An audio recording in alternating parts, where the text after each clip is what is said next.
Welcome to Spiritual Psikology. My name's Renee LaVallee McKenna. I'm a therapist and shamanic healer.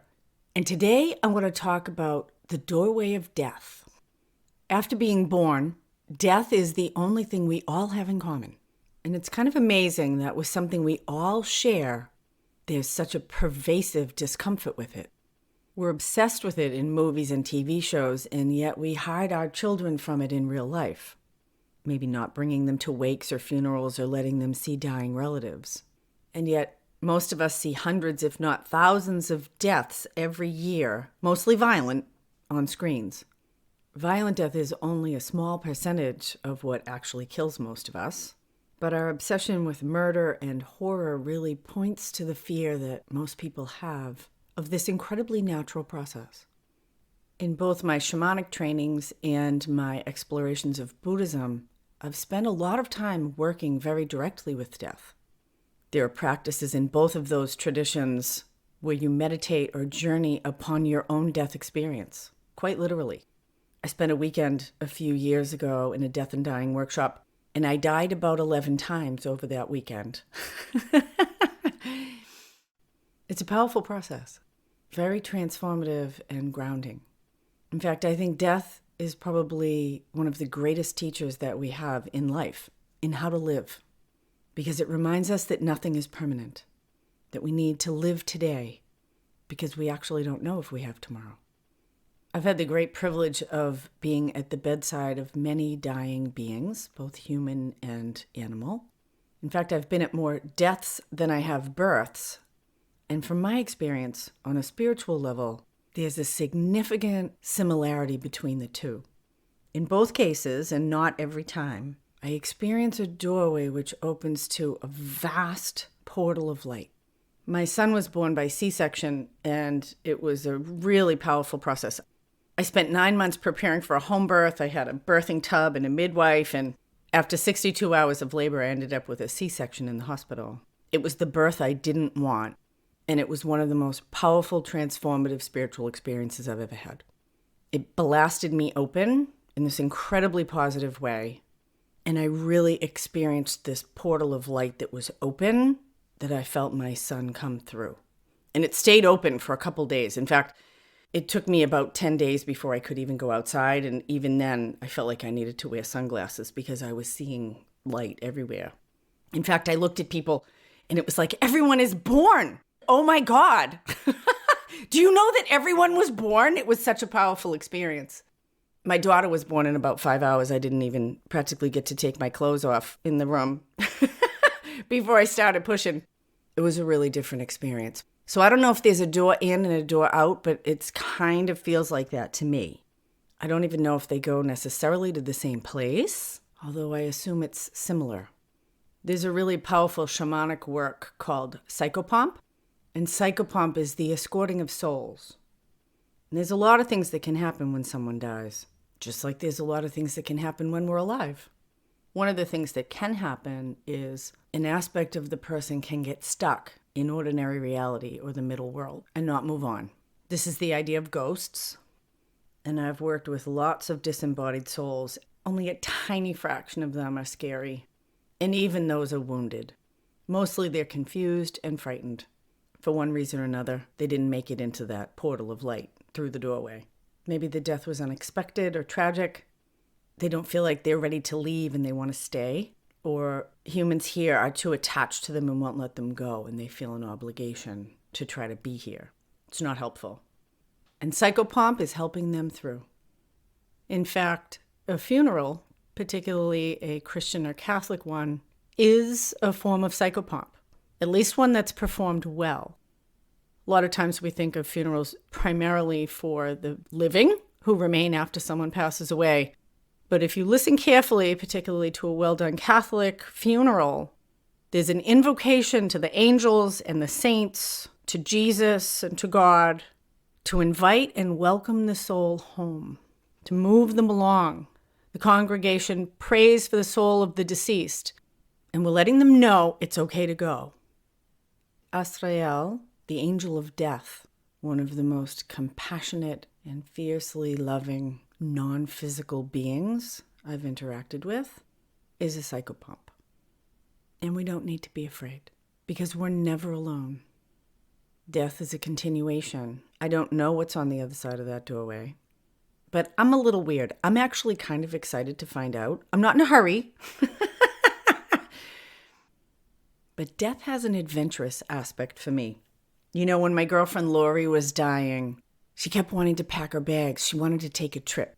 I want to take a trip. And at that point, she was way too sick. She had a house in France, and she hoped to get there. And we had a mutual friend, Eileen, who was an incredible caregiver for her in her final weeks and months. And Eileen and I talked a lot that Lori was preparing to take a trip. It's not unusual. She knew on some level, as many do, that it was time to go, and she was trying to pack. But we don't get to take much with us. Not materially, anyway, but we do take our experience and the consequences of our actions and our intentions.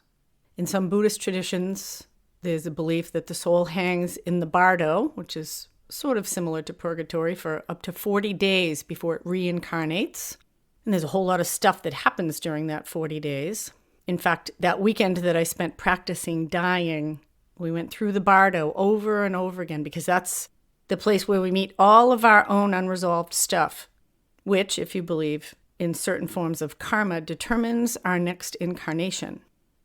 I'm going to tell you, after that weekend, I did some serious work to resolve my resentment against my mother, because I'd prefer not to do that again next time. And I don't think I'll have to, because I have forgiven her, which is some of the work of death. I have a client I've seen on and off for about 10 years, and she made an appointment with me weeks ago. And the night before our appointment, she messaged me to tell me that her father was in intensive care. He has dementia, and he got a little sick, and he got dehydrated, and they thought it would be a simple matter of giving him some fluids. But upon examination, they found out he had sepsis. And she lives in Europe, and her family's on the East Coast. And by grace and synergy, not coincidence, we had a session at the perfect time. Grace of God, the work of Asrael, supporting her so she could support her dad. He'd been an alcoholic and pretty abusive early in her life. She's had a lot of her own very serious struggles, but is really in a strong and powerful place now with a family of her own. But she's had an opportunity to make peace with him over the years.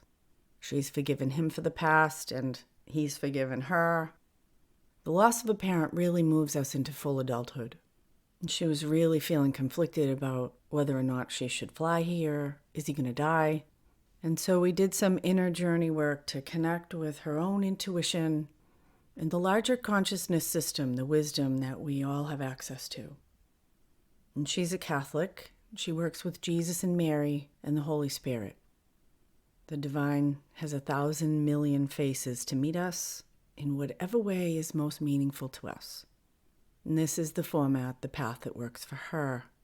And she found herself in the water with Mary and Jesus, and we called in the spirit of her dad. And he lay in the water with Mary on one side and Jesus on the other. He was floating, and they're holding him.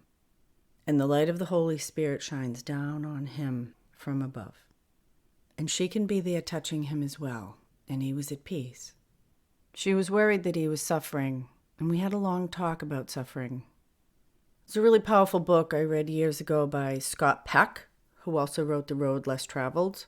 And it's his book on death called Denial of the Soul. It's about euthanasia and the importance of a full death process.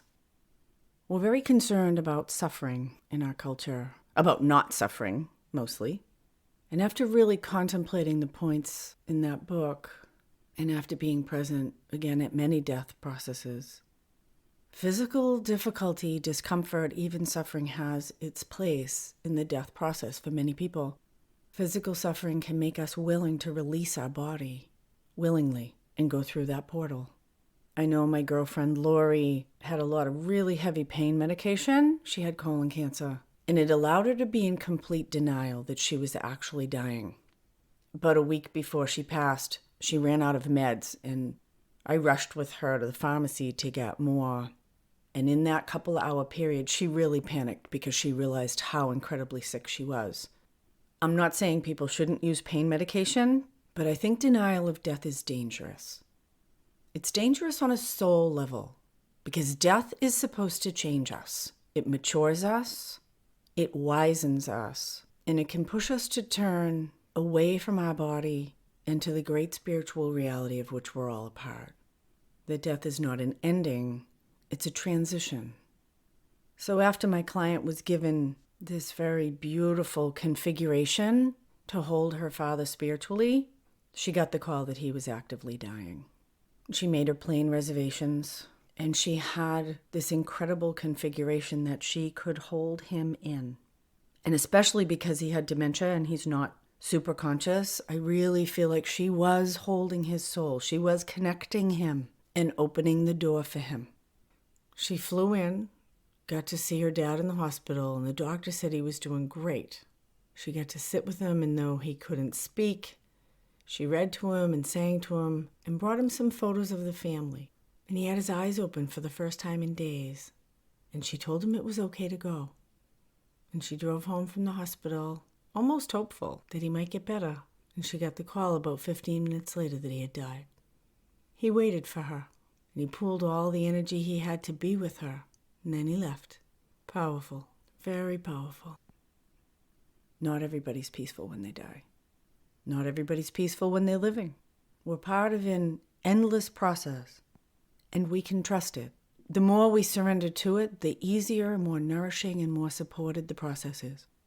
When my best friend Rose's mother passed, her final words were, "Oh, it's beautiful." That's the death I want. One of the things I've been asked to do frequently is track souls as they pass. And there was a little boy who died of brain cancer. And as I tracked him in his passing, again, I saw this doorway open. It's different for different people. I always experience it as a doorway.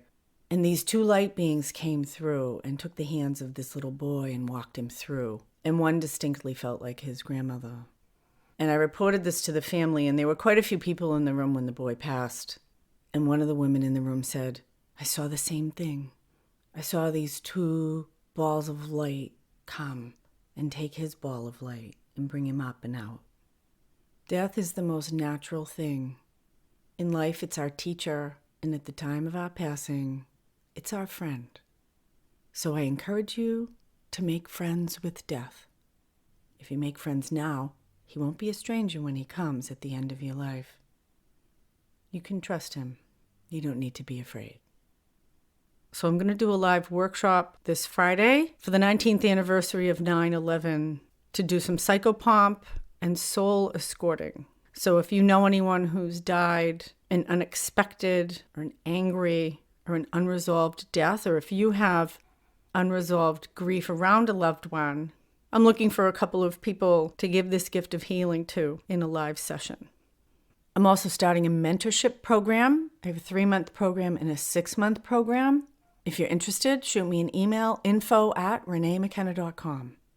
I hate ads, and I'm not going to put them on my podcast. But if you want to support me on Patreon, I would be super grateful. The link's in the show notes. Blessings on your path. Until we meet again, this is Renee LaVallee McKenna for Spiritual Psychology.